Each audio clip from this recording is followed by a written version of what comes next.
come up in the front now, I'm gonna do like I did in the back. I'm checking my clearance lights to make sure they're clean and clear with no cracks. Proper color is gonna be amber, the reflective lens is in good condition. My windshield is clean and clear, no cracks. No illegal stickers, nothing supposed to obstruct your vision. The rubber gasket around the window is in good condition, it's not dry, rotten, or broken. You got your windshield wiper blades to make sure they're in good condition. They feel like they have enough tension on the window. They're pliable, they're soft, they're not too dry, rotten, or old. To get credit for them, we actually got to turn them on and make them work, but you got to check them for condition as well, like you do the lights. Check your headlights, turn signals, and reflective lenses on the side. Clean and clear, no cracks. Right here is your washer fluid, and just touch it. You don't actually, like fluids when testing, you don't actually have to pull the dipstick out. You just explain how to do it. You touch it, say this is my oil. I'll pull it out, I'll make sure it's between safe and out, I'll wipe it off, put it back in, you know, that kind of stuff. All right, so that covers all of that. That's my front end check. Over here on this corner, the only difference that we have on this bus is your steering components. Right. Again, they need value on. They're hard to get to. You got your power steering gearbox is basically right below the steering. It goes straight down. And again, because you can't get under there far enough, it won't be there. You got to try to remember those parts. Make sure you don't see any fluid leaking from it on this corner. And with our wheel turned to the right, you'll be able to see the linkage on this side. From the front, the pitman arm comes straight down. The drag link is very long. It goes all the way to the wheel where your first steering knuckle is. So the pitman arm, the drag link, and the steering knuckle and that crack panel broken, and all securely mounted. They got big castle nuts and cotter keys on them, just like you're having things that have to move. Parts have to move. You can't put them too tight. So you put a castle nut on it, and you don't have to tighten it with a wrench, and you put the cotter keys on it and back out. That's all the steering parts can move, move freely.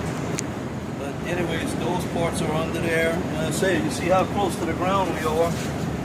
And it's underneath where this hole is right here. That's where all those parts are. And they go to the back. But again, when the wheel's going to be turned, you'll be able to see them. So just don't forget that they're there. Call them out. And you don't have to go crawling under there, but with the wheel open, you can at least point in the general direction. Right. On the school buses, they're easy to get to all our stuff. We can actually touch everything. Yeah. It makes it a little bit tougher for y'all because it's so self-contained and it's so low to the ground. You got to try to use your memory. But at least lifting up the bus, you can see what I'm talking about. You can understand. Helps you not to get parts. Exactly. So, all right. So that's our walk around. All right. All right. Now we're gonna go ahead and start over here at our passenger. Come on. We're gonna check that door. Make sure the door opens and closes freely. We'll check that later. Make sure the hinges are not cracked or broken. Make sure the windows are clean and clear with no cracks, and the window seals are in good condition. Your handrails as you're coming in, make sure they're both securely mounted. And your stairwell lighting right here. I guess that's a light. Yeah, I think it does. Or the outside, the stairwell light. You got some right here. You want to make sure that they're clean and clear with no cracks. Or they're just the ones outside that show on the stairs. Oh, okay, I see the people those.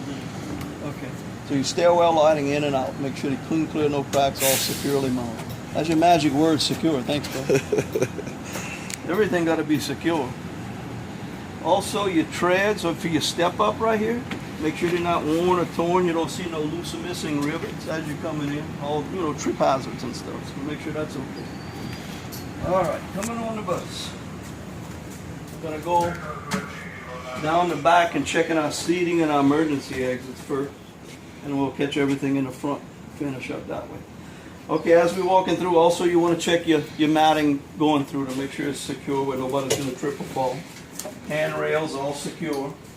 Your seats, backs and bottoms. You want to make sure the back is secure and the bottom is secure. And you ain't got to grab them all. Touch a couple of them and just let me know what you're doing. Making sure they're securely mounted. Your emergency exits. What they want you to do is open one to show that you know how to open it, okay, and point to the rest of them.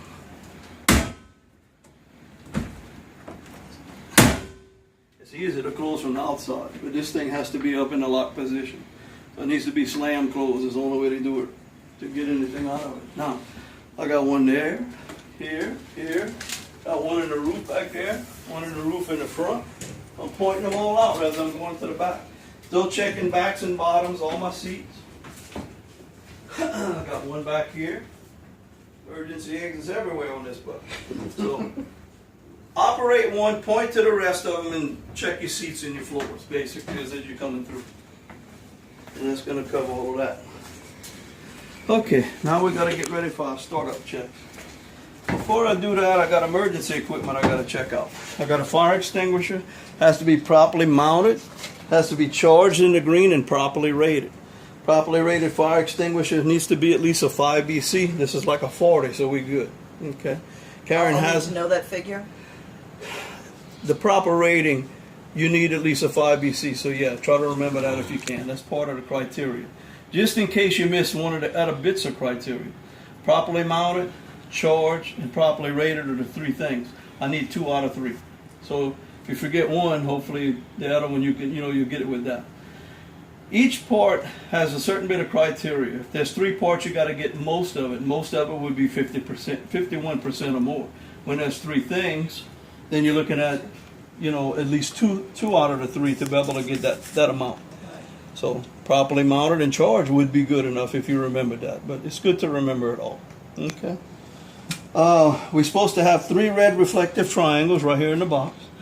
And these buses, I don't think use fuses. I think they have total circuit breaker. Is that correct? They do have fuses. But when you have fuses, you're legally supposed to carry spare fuses with you.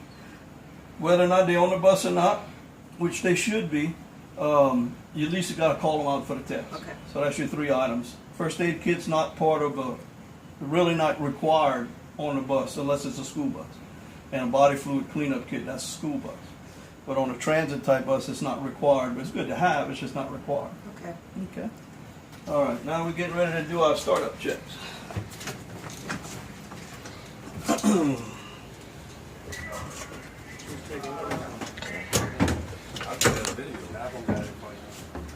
Okay. Turn our key on. We're looking at all our lights to go in and out.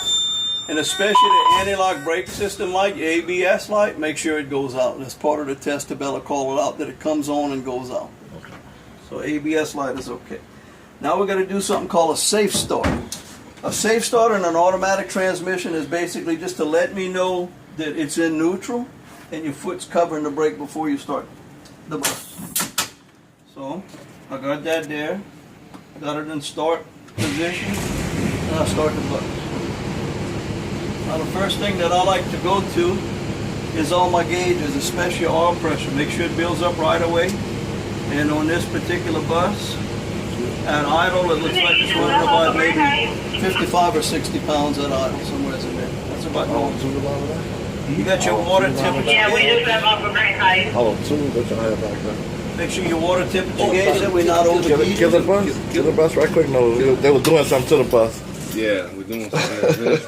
Oh, you got all the oil out of the motor or something? No, the power steering. Okay, well, I'm going to talk you through it then. Yeah, It ain't going to be as easy. But anyways, so you check your oil pressure, your water temperature, your voltage, okay, and this is a 24 volt system, so it would have to be at 24 better.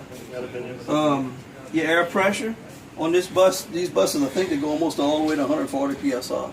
Most tractor trailers are around 120, but it's built a little bit different. They usually go to 120. These go to 120 also? Yes. Okay. So once you checked all your gauges, then I would check my indicator lights on the dash. I'd make sure my left turn signal indicator works.